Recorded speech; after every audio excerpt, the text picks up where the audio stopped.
پہلے رسول آتے دین پہنچاتے، لیکن بعد میں نیا رسول آتا پہلی شریعت میں کچھ نہ کچھ چیزیں منسوخ کر دیتا، لیکن حضور کی شریعت کو اب کوئی نبی آ کے منسوخ نہیں کر سکتا۔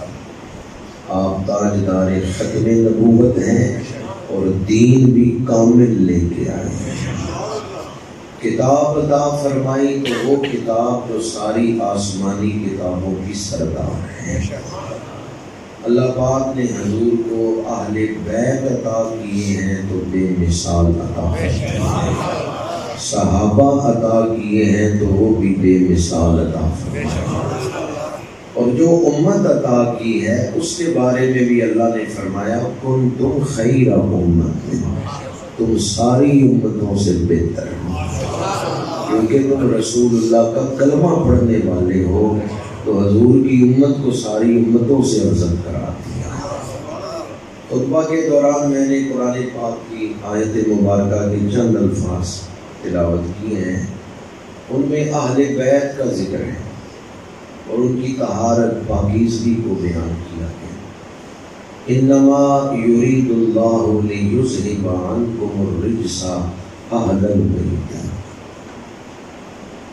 اے نبی کے گھر والوں، اللہ تو محض یہ چاہتا ہے کہ تم سے گندگی کو دور رکھے، وَيُطَہِّرَکُمْ تَطْہِیرًا، اور تمہیں خوب پاک صاف رکھے۔ اہل البیت، اے نبی کے گھر والوں، بیت کہتے ہیں گھر کو، باتا یبیت بیتن، جہاں آدمی رات گزارتا ہے، عربی زبان میں اس گھر کو بیت کہتے ہیں۔ دن کے وقت آدمی مختلف جگہوں پہ جاتا ہے، سفر کرتا ہے، لیکن رات کو واپس گھر آ جاتا ہے، تو یہ رات گزارنے سے بیت کا لفظ بنا ہے۔ باتا یبیت، جہاں انسان رات گزارے جس چھت کے نیچے، وہ اس کے لیے بیت ہے۔ بیت کا لفظی معنی گھر، اہل البیت گھر والے، اہل البیت سے کیا مراد ہے؟ گھر والے۔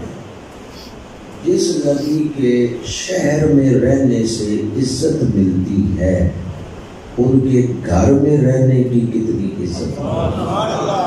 اہل مدینہ کی شان میں حدیثیں ہیں، جو اہل مدینہ پر ظلم کرے اس کے لیے وعیدیں ہیں۔ مدینہ منورہ میں جسے موت آ گئی اس کے لیے بشارت ہے، جو مدینہ منورہ میں دفن ہوا اس کے لیے خاص شفاعت کی بشارت ہے۔ تو جس محبوب کے شہر میں رہنے سے شان ملتی ہے، سعادت ملتی ہے، ان کے گھر کے اندر رہنے کی کتنی شان ہے۔ اہل البیت، اے نبی کے گھر والوں، گھر والوں میں سب سے پہلے بیوی جو ہے وہ گھر والی ہوتی ہے۔ کئی ایسے لوگ ہیں 25 سال ہو گئے اس آیت پہ تقریر کرتے ہوئے، لیکن اگر آپ ان سے پوچھ لینا آیت شروع کہاں سے ہوتی ہے تو وہ نہیں بتا سکتے کہ آیت شروع کہاں سے ہوتی ہے، کیونکہ انہوں نے صرف اتنا حصہ یاد کیا جس پر تقریر کرنی ہے۔ بعض لوگوں کو پتہ ہے آیت کہاں سے شروع ہوتی ہے، لیکن وہ تحریف کرتے ہیں قرآن پاک۔ یہ بیت کا لفظ آیت کے شروع میں بھی آیا ہے، وَقَرْنَ فِي بُيُوتِكُنَّ، یہاں سے آیت شروع ہوتی ہے۔ حفاظ کرام علماء تشریف فرما ہے، بیت کی جمع بیوت، یہ لفظ آیت کے شروع میں استعمال ہوا ہے۔ وَقَرْنَ فِي بُيُوتِكُنَّ، اے نبی کی بیویوں تم اپنے گھروں میں ٹھہری رکھو۔ پردے کا حکم ہے، حضور کی ازواج مطہرات کو پردے کا حکم ہے، جس سے آیت شروع ہو رہی ہے۔ تو اسی پردے والی آیت کے اندر ہی پھر یہ فرمایا کہ اللہ تمہیں ستھرا رکھنا چاہتا ہے اور گندگی سے دور رکھنا چاہتا ہے۔ تو آیت شروع ہوئی تو کن کو حکم دیا ہے؟ گھروں میں ٹھہرو، بیویوں۔ اب آگے جب لفظ آ گیا اہل البیت تو پھر بیویاں اس میں شامل ہیں یا نہیں؟ کیونکہ آیت شروع ہوئی تو بیویوں کے ذکر سے شروع ہوئی۔ وہ کتنے بددیانت لوگ ہیں اور قرآن سے دشمنی کرنے والے ہیں جنہوں نے کہا جی اہل بیت میں بیویاں شامل ہی نہیں۔ وہ حضور کی ازواج مطہرات کو گالیاں دیتے ہیں، توہین کرتے ہیں۔ آیت شروع ہوتی ہے تو بیویوں کے ذکر سے ہی شروع ہوتی ہے، وَقَرْنَ فِي بُيُوتِكُنَّ۔ آپ خود قرآن پاک کھول کے آیت پڑھ لیں، گھر گھر میں قرآن موجود ہے۔ تو بیوت جو شروع میں آیا نا، آگے اہل بیت میں بھی وہی مراد ہے۔ آپ میں سے کوئی شادی شدہ شخص ایسا ہے جو گھر جا کے آج اپنی بیوی کو یہ کہنے کی ہمت رکھتا ہو کہ تو میرے گھر والی نہیں؟ کہہ سکتے ہیں؟ اور اگر کہیں تو پھر آگے حضرت صاحب سے مسئلہ بھی پوچھ لیں کہ بیوی کو کہ نکل جا تو میرے گھر والی نہیں، تو حکم کیا ہوتا ہے؟ بیوی گھر والی ہے یا نہیں ہے؟ اہل بیت سے کون مراد ہیں؟ مفسرین نے اس کی تفسیر لکھی ہے، سب سے پہلے ازواج رسول، اس کے بعد اولاد رسول۔ پہلے اولاد ہوتی ہے یا پہلے بیوی؟ نکاح کرے گا تو پھر اولاد ہوگی۔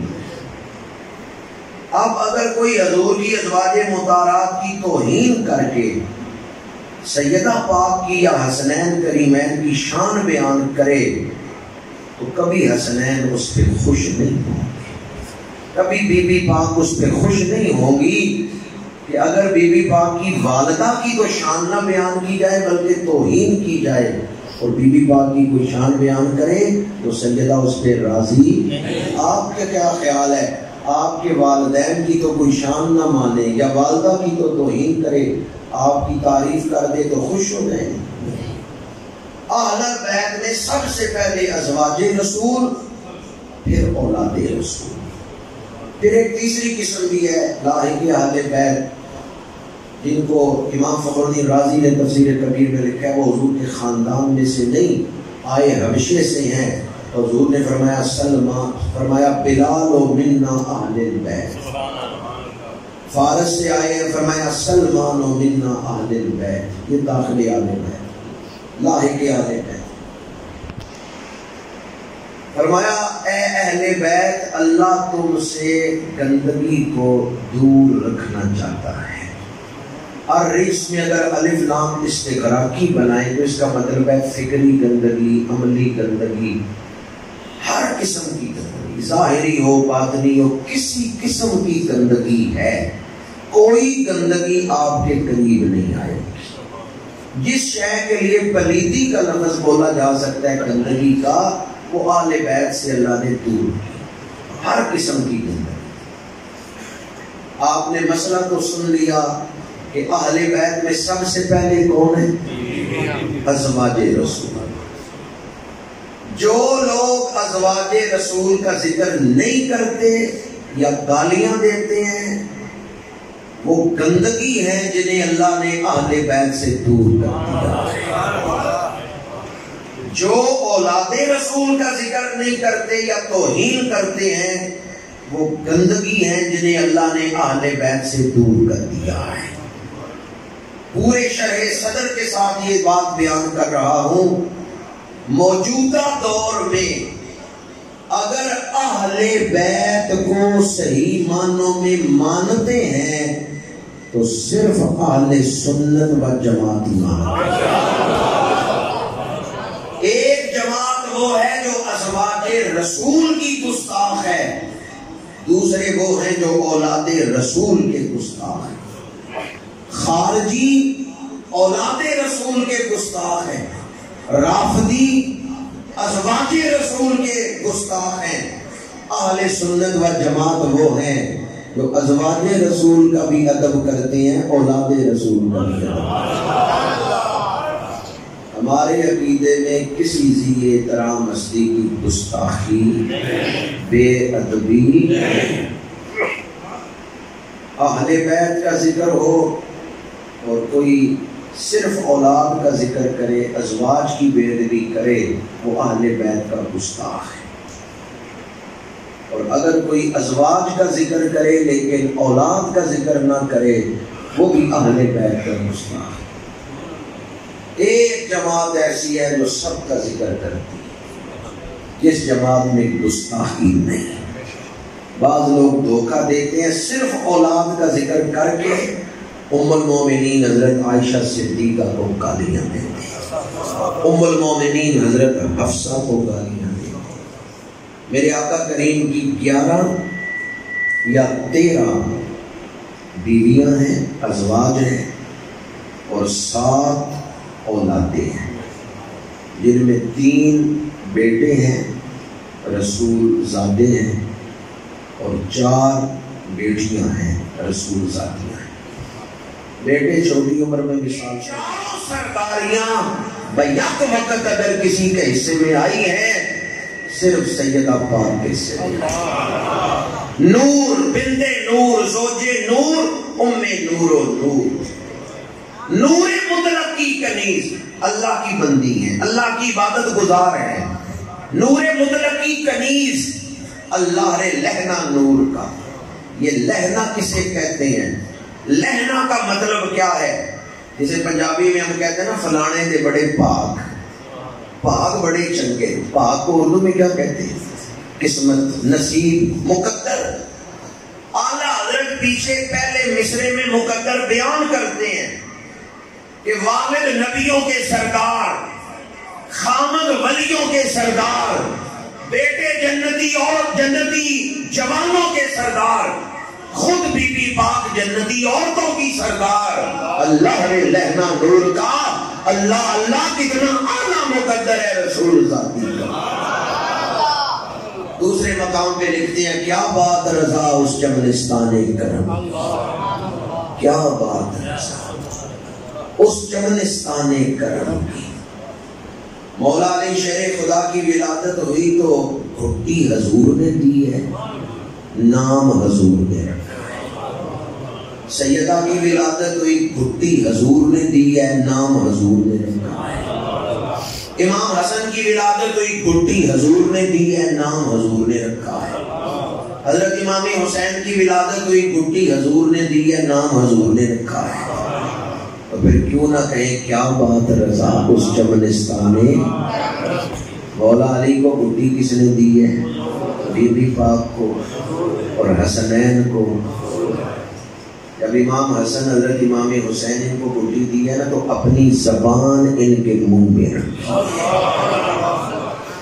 انہوں نے رسول اللہ کی زبان مبارک چوسی ہے۔ پہلی خوراک جو گئی ہے نا بدن میں وہ حضور کا لواب دہن ہے۔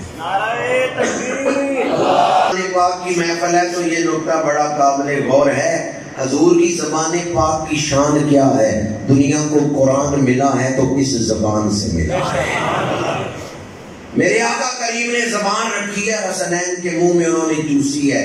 گویا ان ہستیوں کو حضور نے گھٹی دی ہے تو قرآن کی گھٹی دی ہے، انہیں قرآن کی گھٹی دی۔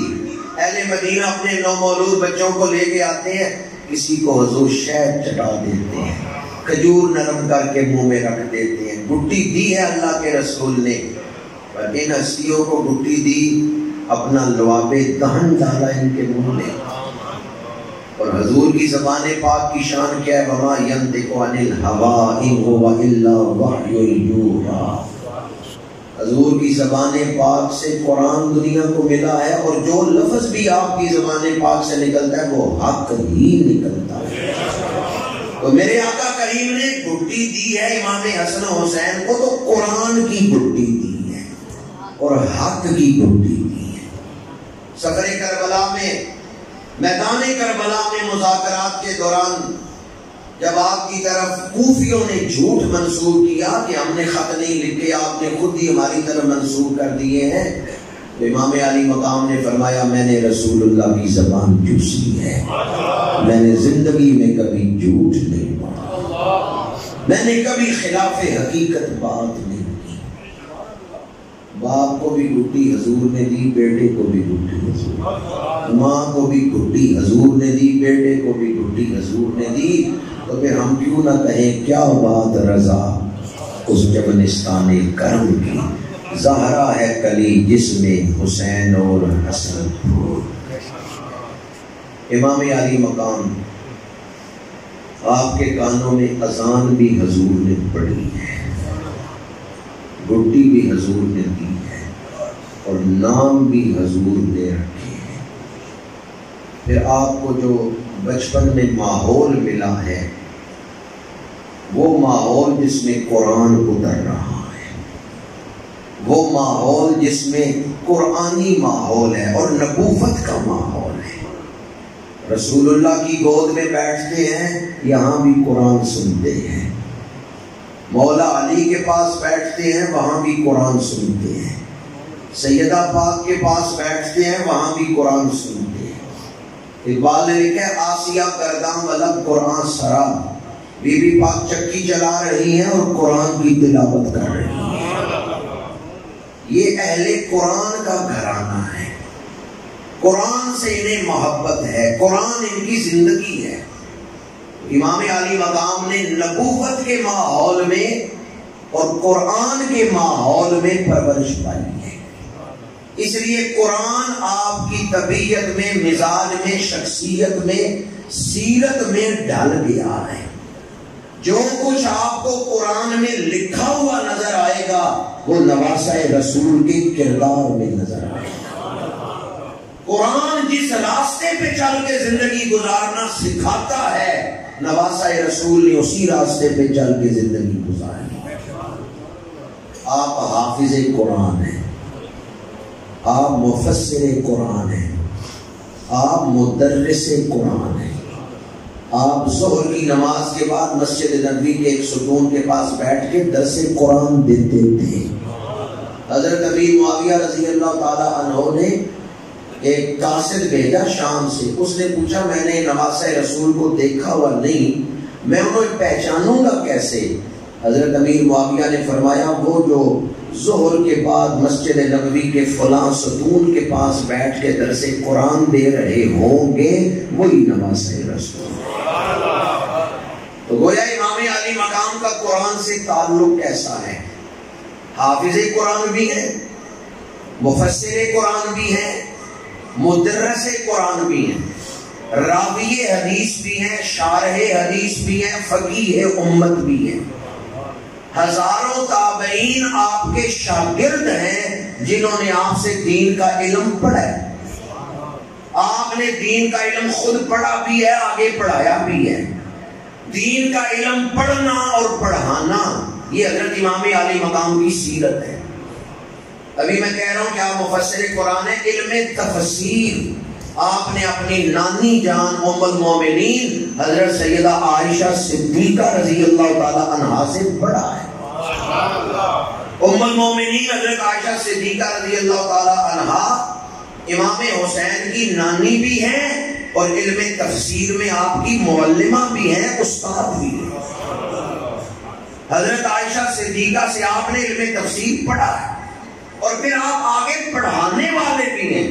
حافظ ابن کثیر نے اس دور کے جو بڑے اکابر علماء کا ذکر کیا ہے، ان میں حضرت امام حسین کا ذکر کیا کہ امت مسلمہ کے اندر آپ کے ہزاروں شاگرد تھے، وہ علماء جو آپ نے تیار کیے تھے، اور آپ فقیہ امت تھے، آپ کا فتویٰ بھی چلتا تھا، آپ نے حدیث روایت بھی کی ہے۔ ایک حدیث پاک سنا رہا ہوں، اگر ایک پر ہی عمل کر لیں تو انشاءاللہ زندگی سنور جائے گی۔ ایسی حدیث منتخب کر کے آپ کو سنا رہا ہوں جو حدیث پاک روایت کی ہے حضرت امام حسین رضی اللہ تعالی عنہ۔ قال رسول اللہ صلی اللہ علیہ وسلم من حسن اسلام المرء قلت الکلام فیما لا یعنیہ، وہ آدمی بڑا اچھا مسلمان ہے جو فضول باتیں نہیں کرتا۔ یہ حدیث روایت کی حضرت امام حسین۔ اچھے اسلام والا کون ہے؟ جو اتنا بھی میں نے نہیں کہا کہ چپ کر جائیں کہ آپ حدیث بھی نہ سنائیں۔ امام علی مقام نے حدیث روایت کی ہے من حسن اسلام المرء قلت الکلام فیما لا یعنیہ، اس آدمی کا اسلام بہت اچھا ہے، یعنی وہ بڑا اچھا مسلمان ہے جو ضرورت کے تحت کلام کرتا ہے، فضول باتیں نہیں کرتا، بے مقصد باتیں نہیں کرتا۔ آج جس دور میں ہم زندگی گزار رہے ہیں، ہمیں معاملات کی سمجھ تو ہے نہیں، لیکن تبصرہ کرنا ہم اپنا حق سمجھتے ہیں۔ نہ ہمارا کوئی تجربہ ہے کہ ملک کیسے چلائے جاتے ہیں، نہ ہمارا کوئی دینی معاملات میں تجربہ ہے، نہ حکمت میں کوئی تجربہ ہے، تو ہم اپنے جو ہے وہ زبان سے تبصرہ ضرور کر دیتے ہیں، جہاں بلکہ بعض لوگ تو ایک دوسرے کو فون کرتے ہیں تو کہتے ہیں بور بیٹھا ہوا تھا، میں نے کہا چلو دوست سے گپ شپ بھی لگایا۔ یہ اگر آپ پریشان بیٹھے ہیں تو قرآن کھول لیں، درود شریف پڑھیں، آپ کا دل درود سے نہیں لگتا، قرآن کی تلاوت سے سکون نہیں ملتا۔ ایک جگہ میں یہ حدیث بیان کر رہا تھا تو ایک حضرت صاحب علامہ صاحب بیٹھے تھے، انہوں نے کہا بعض لوگوں کو باتیں کرنے کا چسکا ہوتا ہے، چسکورے ہوتے ہیں باتوں کے، اور یاد رکھیں جس مسند پہ میں بیٹھا ہوا ہوں قرآن آپ کو سنا رہا ہوں، پہلے حدیث سنائی ہے اب قرآن سنا رہا ہوں۔ ما یلفظ من قول الا لدیہ رقیب عتید، آپ جو بول رہے ہیں ریکارڈ ہو رہے ہیں، قیامت کے دن جواب دینا ہے۔ جو مرضی ہے بولے، پر بولتے ہوئے یہ خیال رکھیں قیامت کے دن پوچھا جائے گا یہ لفظ کیوں بولا تھا۔ اگر میں کسی کو فون کر رہا ہوں اور مجھے پتا ہو کہ میری کال ریکارڈ ہو رہی ہے تو میں جنرل عاصم منیر کے خلاف کوئی بات کروں گا؟ کیا خیال؟ مجھے پتا ہو کہ میری کال ریکارڈ ہو رہی ہے تو میں کوئی کمزور بات نہیں کروں۔ ویسے میری کال ریکارڈ ہو رہی ہے یعنی میں نہیں جانتا، پر میں قرآن کی روشنی سے جانتا ہوں میں جو بات بھی کر رہا ہوں اللہ کے دربار میں ریکارڈ ہو رہی ہے۔ آپ جو کچھ بول رہے ہیں وہ اللہ کے دربار میں ریکارڈ ہو رہا ہے، قیامت کے دن اس کا جواب دینا۔ امام علی مقام نے یہ حدیث پاک روایت کی ہے، من حسن اسلام المرء قلۃ الکلام فیما لا یعنی۔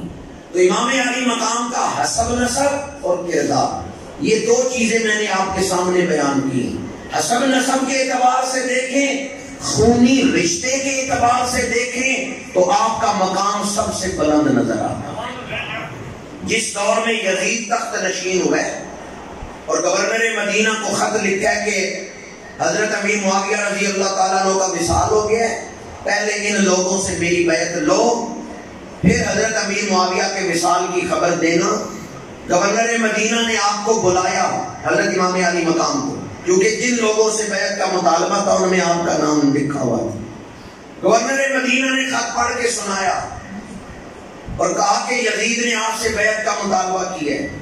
آپ نے فرمایا مثلی لا یباہی مثلا، میرے جیسا شخص یزید جیسے شخص کی بیعت نہیں کر سکتا۔ اور جب آپ فرما رہے ہیں نا مثلی، میرے جیسا شخص، روئے ارض پہ آپ سے افضل کوئی دوسرا موجود ہی نہیں ہے۔ اس وقت سب سے افضل وجود آپ ہی کا تھا۔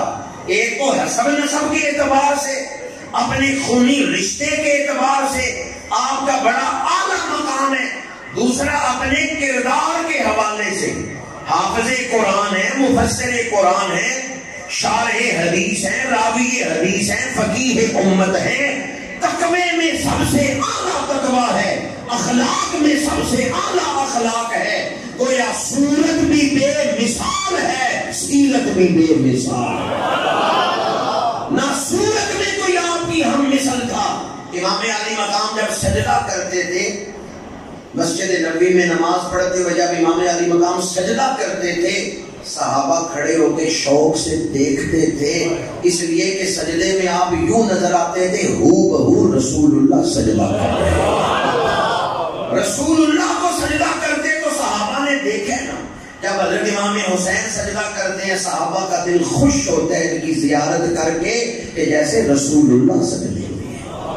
حدیث پاک ہے الحسن اشبہ برسول اللہ صلی اللہ علیہ وسلم ما بین صدر الاراس والحسین فیما اسفل ذالک، سر سے لے کے سینے تک امام حسن حضور کے مشابہ ہیں اور سینے سے لے کے قدمین تک امام حسین حضور کے ہم شکل ہے۔ دونوں شہزادے اکٹھے کھڑے ہوتے تھے، تصویر مصطفیٰ نظر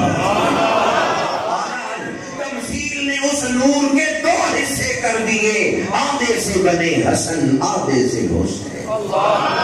حضرت فاروق اعظم آتے ہیں دروازے مرتضوی پہ، مولا علی شیر خدا فرماتے ہیں امیر المومنین کدھر تشریف لائے ہیں؟ آپ فرماتے ہیں میں تصویر مصطفیٰ دیکھنے آیا۔ یا اللہ جو اس پہ شوق سے سبحان اللہ کہہ رہے ہیں، انہیں امام حسن کی امام حسین کی زیارت نصیب فرمائے۔ ویسے کیسا لمحہ ہوگا جب ہم گناہگار ان حسنین کریمین کی زیارت کریں گے، ان کریموں کی زیارت کریں گے۔ اللہ نے ان کے ظاہری وجود بھی حضور کے ہم شکل بنائے، صورت بھی بے مثال ہے، سیرت بھی بے مثال ہے۔ امام علی مقام نے فرمایا میرے جیسا شخص یزید جیسے شخص کی بیعت نہیں کر سکتا، علم میں، تقوی میں، ولایت میں، دین فہمی میں سب سے بلند مقام تھا 60 ہجری میں، جس دور میں آپ سے بیعت کا مطالبہ ہو رہا ہے، آپ کا مقام سب سے افضل۔ آپ نے فرمایا میرے جیسا شخص یزید جیسے شخص کی بیعت نہیں کر سکتا، انکار کیا۔ اب یہاں ایک عقیدے کا مسئلہ بھی یاد رکھیں، بعض لوگ ان دنوں میں حضرت امیر معاویہ رضی اللہ تعالیٰ عنہ کی بیعت بھی کرتے ہیں کہ جی انہوں نے یزید کو جانشین بنایا، نہ وہ جانشین بناتے نہ یہ واقعہ ہوتا۔ عقائد کی کتاب ہے التمہید، 5ویں صدی کے بزرگ امام ابو شکور سالمی، حضرت نظام الدین اولیاء آئے نا پاک پتن بابا صاحب سے بیعت ہونے، تو بیعت کرنے کے بعد حضرت بابا فرید الدین مسعود گنج شکر نے یہ کتاب پڑھائی ہے حضرت نظام الدین۔ کبھی آستانوں پہ پیر اپنے مریدوں کو یہ کتاب سبقاً پڑھاتے تھے۔ اس کتاب التمہید میں ہے کہ دونوں روایتیں ہیں، ایک روایت میں جو ہے کہ حضرت امیر معاویہ نے یزید کے لیے مشورہ کیا ہے اور آئندہ امت کو جھگڑے سے بچانے کے لیے اس کو نامزد کیا ہے، مقرر نہیں کیا۔ اور دوسرا یہ ہے کہ حضرت امیر معاویہ نے یزید کو اپنا جانشین نہیں بنایا، ان کے وصال کے بعد یزید نے قبضہ کیا ہے کہ پہلے اپنی بیعت لی ہے، پھر حضرت امیر معاویہ کے وصال کی خبر پائے دی ہے۔ تو عقائد کی کتاب میں یہ بات لکھی ہوئی ہے۔ اگر پہلے والی روایت مانیں کہ انہوں نے جانشین بنایا ہے، تو پھر بھی وہ ساری کوشش جو تھی نا جانشین بنانے والی صرف مشاورت کی حد تک تھی، یہ نہیں کہ امت کو پابند کر دیا ہو کہ تم نے اس کی ہی بیعت کرنی ہے اور کچھ نہیں تم کر سکتے، نہیں۔ جنہوں نے آپ سے اختلاف کیا تھا آپ نے ان پر کوئی سختی نہیں کی تھی کہ انہیں حق ہے یہ نہ مانے یزید کو، آپ نے کوئی سختی نہیں کی۔ تو وہ جو نامزد کرنے والی بات ہے اس میں بھی صرف مشاورت کی حد تک، نامزدگی کی حد تک ہے، اس میں بھی آپ کو مقرر نہیں کر دیا۔ لیکن بعض لوگ کہتے ہیں کہ حضرت امیر معاویہ نے یزید کو جانشین بنایا، نہ بناتے تو یہ واقعہ نہ ہوتا۔ اگر یہ بات مان لیں کہ جو مقرر کرے وہ مجرم ہوتا ہے، تو پھر یہ اعتراض آگے جب چلے گا تو مجھے بتائیں یزید کو تو حضرت امیر معاویہ نے مقرر کیا، خود حضرت امیر معاویہ کو کس نے مقرر کیا ہے؟ جی اب کسی کی ضرورت ہے وہاں یہ بات کر سکے، کیونکہ حضرت امام حسن مجتبی نے صلح کی ہے اور انہیں پوری امت کا سربراہ بنایا ہے، اور حضرت امام حسن نے جو کیا ہے قرآن اور حدیث کے عین مطابق کیا۔ اور حضرت امام حسن ہمارے لیے صرف تاریخی شخصیت نہیں، ہمارا ایمان ہے، ان کی محبت ہمارے اوپر فرض ہے، وہ ہمارا ایمان ہے۔ تو اگر مقرر کرنے سے مقرر کرنے والا مجرم بنتا ہے تو کیا یہ سوال آپ حضرت امام حسن کے بارے میں بھی کر سکتے کہ نہ وہ حضرت امیر معاویہ کو مقرر کرتے اور نہ یہ واقعہ پیش آئے؟ اصولی بات یاد رکھیں، حضرت نوح علیہ السلام کا بیٹا کافر ہے تو بیٹا مجرم ہے، حضرت نوح کی بے ادبی کرنے کی اجازت نہیں۔ اس سے بھی آسان لفظ بول رہا ہوں، جنہیں ہمارے اماموں نے مانا ہے انہیں ہم بھی مانتے ہیں، جسے نہیں مانا ہم بھی نہیں مانتے، یزید کو نہیں مانا ہم نہیں مانتے۔ امام علی مقام نے فرمایا مثلی لا یبایع مثلا، میرے جیسا شخص یزید جیسے شخص کی بیعت نہیں کر سکتا، بیعت سے انکار کیا۔ دربار میں بیٹھے ہوئے ایک مشیر نے مشورہ دیا کہ اگر حسین بیعت نہیں کرتے تو تلوار نکالو اور ابھی ان کا سر قلم کر دو. موت سے ڈرایا. امام علی مقام نے اس وقت فرمایا اللہ اکبر ما شاء اللہ لا قوت الا باللہ وصلی اللہ علی رسولہ حتی الموت علی ولد آدم محت القلادۃ علی جید الفتاة. وہ عورتیں ہیں جن کی گردنوں میں سونے کے ہار بڑے سونے لگتے ہیں، مرد کی گردن پہ تلوار کا زخم بڑا سونا، مرد کی گردن پہ تلوار کا زخم بڑا سونا لگتا ہے. اہل دربار کو پتہ چل گیا جو گردن پر زخم کو زیور کہتے ہیں یہ موت سے ڈرنے والے نہیں. گورنر نے آپ پر کوئی سختی نہیں کی. آپ گھر تشریف لائے، اہل خاندان سے مشورہ ہوا. حضرت عبداللہ بن زبیر پہلے ہجرت کر کے مدینہ منورہ سے مکہ مکرمہ جا چکے تھے، تو امام علی مقام نے فرمایا میرا مشورہ بھی یہی ہے کہ ہم مدینہ منورہ سے مکہ شریف چلے جاتے ہیں. آپ نے مدینہ منورہ سے ہجرت کیوں فرمائی کہ مدینہ منورہ عام شہر نہیں، شہر رسول ہے. حضرت عثمان غنی رضی اللہ تعالی عنہ جب آپ کے گرد سپاہیوں نے گھیرا ڈالا تھا تو آپ کو مشورہ دیا گیا فوج بلائیں اور ان سے جنگ کریں. تو آپ نے فرمایا میں عام شہر میں نہیں بیٹھا ہوا، میں شہر رسول میں بیٹھا ہوا. میں وہ پہلا شخص نہیں بننا چاہتا جس کی وجہ سے رسول اللہ کے شہر میں جنگ ہوئی. پھر تاریخ پڑھ کے دیکھ لیں، حضرت عثمان غنی شہید ہو گئے ہیں لیکن آپ نے اپنی طرف سے تلوار نہیں اٹھائی. کیوں؟ میں شہر رسول. دنیا کے سارے شہروں کا سردار کون سا شہر ہے؟ گھر کا تعارف گھر والے سے ہوتا ہے، مکان کا تعارف مکین سے ہوتا ہے. جو سید الخلائق ہیں، مخلوقات کے سردار ہیں، ان کا روزہ مدینہ منورہ میں ہے، ان کا قیام مدینہ منورہ میں ہے.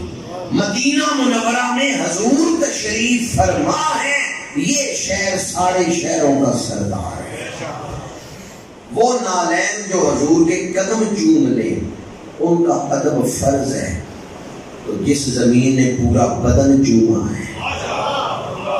امام علی مقام نے فرمایا میں وہ شخص نہیں بننا چاہتا جس کی وجہ سے مدینہ منورہ میں جنگ ہوئی. میں مکے چلا جاتا ہوں. شہر رسول کی بے حرمتی نہ ہو. حرمت شہر رسول کی وجہ سے آپ نے فرمایا امید ہے حرم کعبہ میں یزید لشکر نہیں بھیجے گا. آپ مکے آ گئے، 4 مہینے مکے میں رہے. شعبان، رمضان، شوال، ذیقات، یہ 4 مہینے آپ مکے میں رہے اور ارادہ مکے میں رہنے کا ہی تھا. لیکن یہ ظلم کوفیوں نے کیا جنہوں نے ایک روایت کے مطابق 12,000 خط لکھ کے آپ کو کوفے بلایا ہے. واقعہ کربلا بیان کرنے کے لیے جتنی احتیاط چاہیے تھی وہ ہم نے نہیں کی، یا جتنی تحقیق چاہیے تھے وہ بھی ہم نے نہیں کی. عوام کا اتنا قصور نہیں جتنا بیان کرنے والوں کا قصور ہے کہ ہم نے وہ کتابیں پڑھ کے واقعہ کربلا لوگوں کو سنایا جن کتابوں کا تحقیق سے کوئی تعلق ہی نہیں. وہ کتابیں جن میں جھوٹی روایتیں ہیں وہ سنائی ہیں ہم نے لوگوں کو.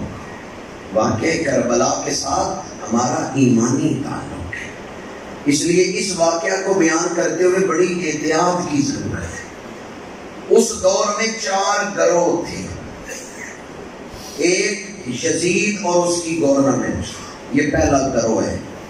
ان کا موقف ہے کہ ہم نے ہر صورت میں حکومت کرنی ہے چاہے ہمیں کچھ بھی کرنا پڑے. دوسری طرف امام علی مقام، آپ کے سامنے رسول اللہ کی محنت ہے، خلفائے راشدین کی محنتیں ہیں.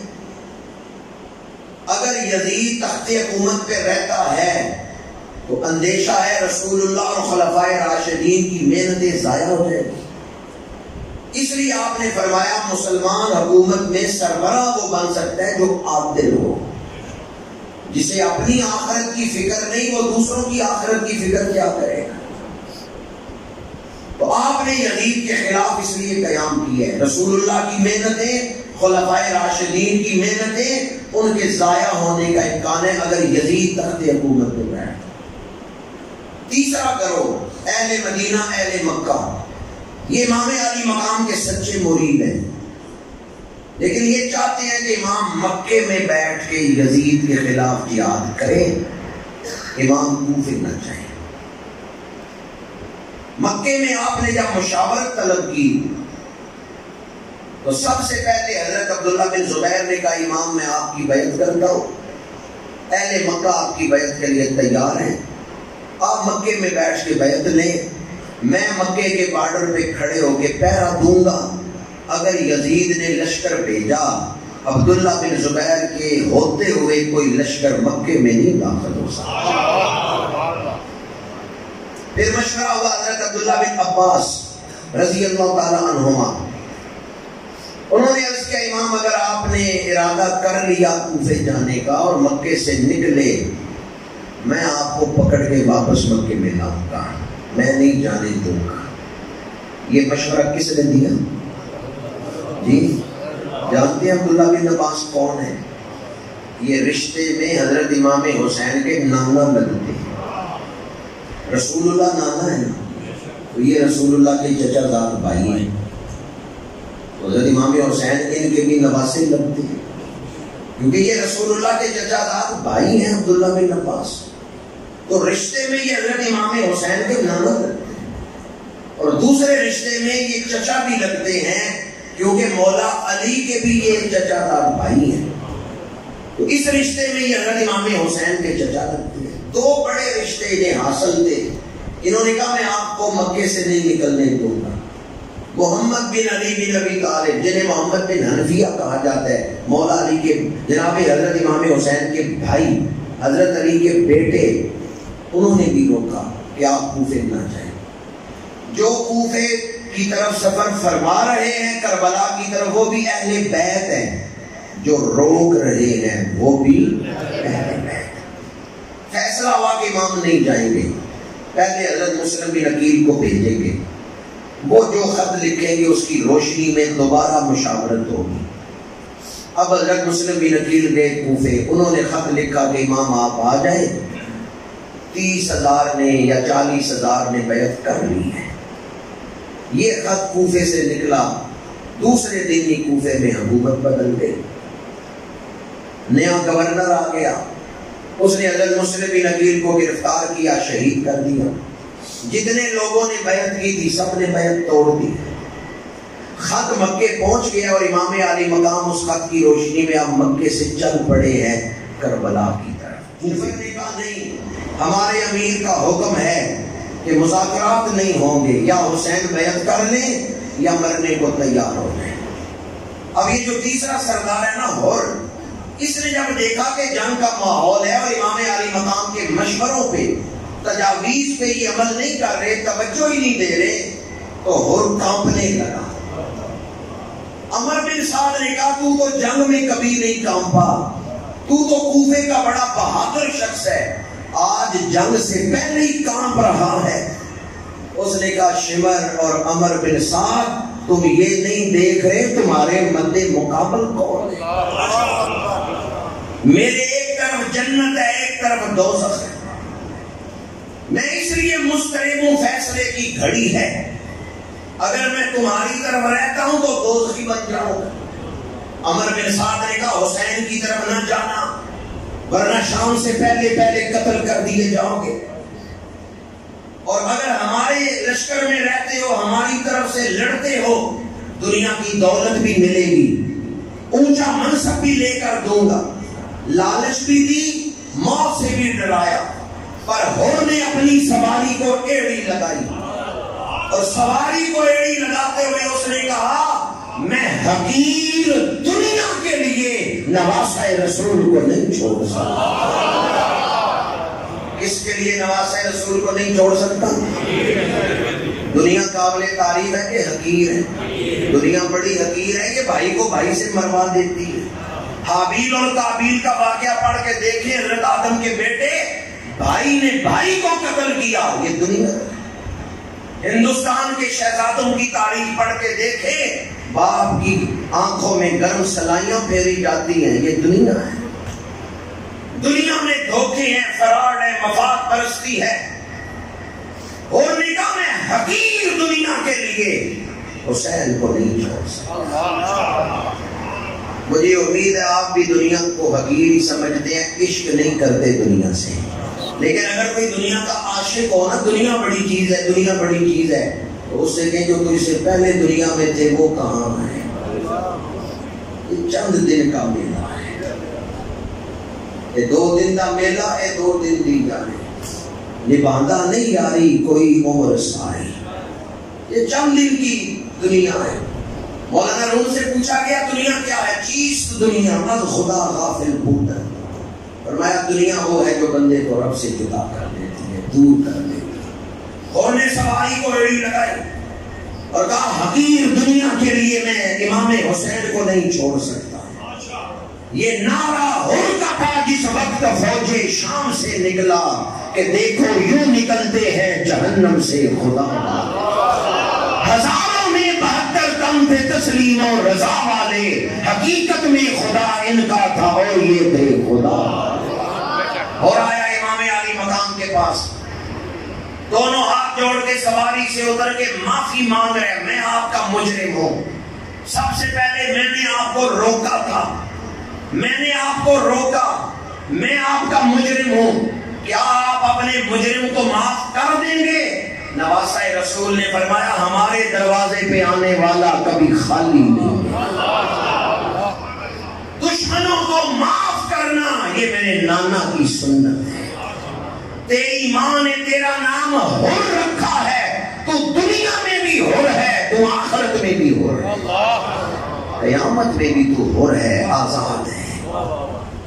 اور نے توبہ کی ہے، مقام ہی بدل گیا، جہنمیوں میں کھڑا تھا جنتیوں میں آ گیا ہے۔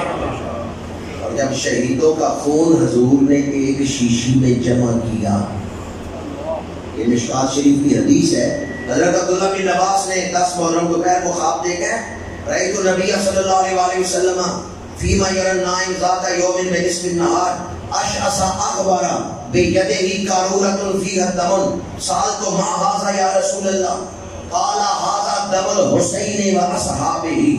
عبداللہ بن عباس نے خواب دیکھا، رسول اللہ تشریف لائے ہیں، ایک شیشی ہے اس میں خون ہے، یا رسول اللہ اس شیشی میں کیا ہے؟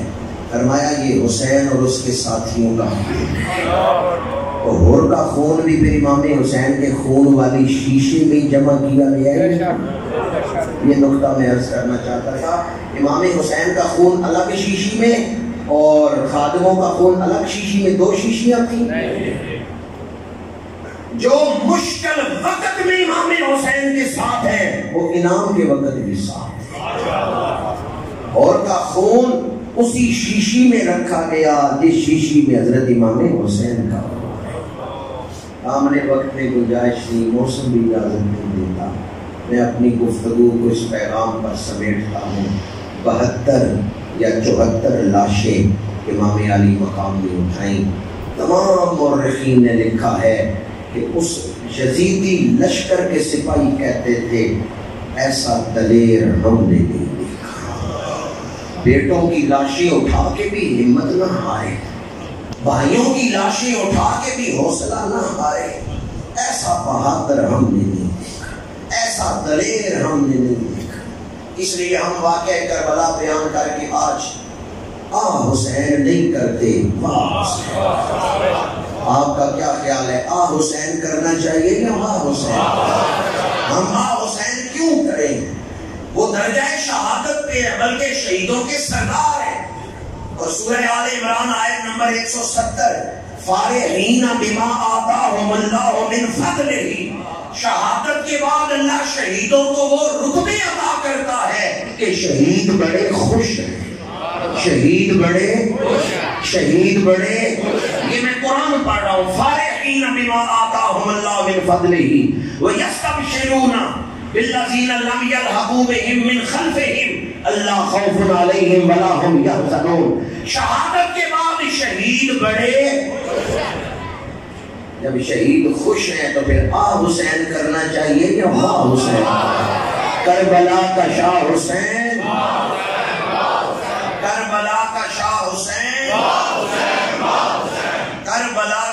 حسین کیا بات رضا اس شمنستان کرم کی، زہرا ہے کلی جس میں حسین اور حسن۔ اللہ تعالیٰ ہمیں آپ کے مشن کو اپنانے کی توفیق عطا فرمائے۔ آپ کی کوئی ایک نماز بھی قضا نہیں۔ آج سال کا پہلا درس ہے، 1445 ہجری کا پہلا درس آج ہو رہا ہے۔ ہم ارادہ کرتے ہیں اس پورا سال نماز نہیں چھوڑے۔ امام علی مقام میدان کربلا میں بھی تلاوت کرتے رہے، اور تاریخ دمشق میں ہے کہ سر کٹ گئے۔ علامہ جلال الدین سیوطی نے بھی لکھا ہے، علامہ عبدالرؤف مناوی اور صدر الافاضل سید نعیم الدین مراد آبادی سب نے لکھا ہے، دھڑ کربلا میں پڑا ہے، سر نیزے کی نوک پہ کوفے میں قرآن سنا رہا۔ کربلا کا شاہ حسین دھڑ کے بغیر صرف سر تلاوت کر رہا ہے، یہ کرامت ہے امام حسین کی۔ کربلا کا شاہ حسین۔ آج ہم بھی ارادہ کرتے ہیں پورا سال انشاءاللہ روز قرآن کی تلاوت کریں۔